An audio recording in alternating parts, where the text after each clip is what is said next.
భ్రాంతిగతమైనటువంటి జీవనం జీవించడం వలన, వ్యవహారమే సత్యమని అనుకోవడం వలన నీవు నీ యొక్క వాస్తవిక లక్షణం విలక్షణ ధర్మం. అది ఎలా పోయిందట అంటే, ఇప్పుడు ఆ కొండలో ఏం చేసామంటే పాలు పోసామంట. ఆ పాలకి ఏ ఆకారం వచ్చిందండి? కొండ ఆకారం వచ్చేసింది. వచ్చిందా రాలేదా? నీళ్లు పోసాం, దానికి ఏ ఆకారం వచ్చింది? అది కొండలో ఏది పోసినా ఏ ఆకారం వస్తుంది? కొండ ఆకారమే వస్తుంది.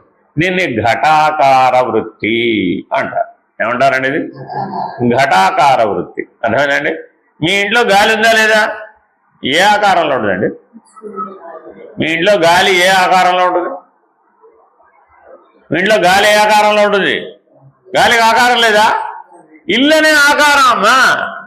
ఇల్లు అనే ఆకారం, హద్దులు లేవా దానికి? మరి ఇప్పుడు ఉన్నాయిగా, ఆ హద్దు మేరకే గాలి తిరుగుతుంది. ఈ ఇల్లు అనే ఆకారంలో గాలి ఉందా లేదా? ఏ ఆకారంలో ఉందమ్మా? ఆ ఇల్లు అనే ఆకారంలో ఉందయ్యా బాబు. దాన్ని ఏమంటారు? మఠాకార వృత్తి. దాన్ని ఏమంటారు? మఠాకార వృత్తి. మొదటిది ఏం చెప్పాను? ఘటాకార వృత్తి. అర్థమైందండి? భూమి చుట్టూతా వాతావరణం ఉందా లేదా? ఉందా? ఎలా ఉందమ్మా? స్క్వేరా, రెక్టాంగిలా, రాంబసా? భూమి గుండ్రంగా ఉంటే అది కూడా ఎలా ఉంటుంది?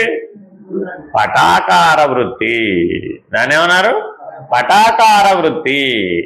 కాబట్టి ఏది ఆశ్రయమై ఉన్నదో ఆ ఆశ్రయాన్ని అనుసరించి ఉన్నది ఏదైనా సరే, ఈ ఆశ్రయంగా ఆధారంగా ఉన్నది ఎలా ఉంటే అది కూడా అలాగే ఉంది. కొండ ఆధారం, అందులో పోసినవన్నీ ఆ కొండ ఆకారంలో ఉన్నాయి.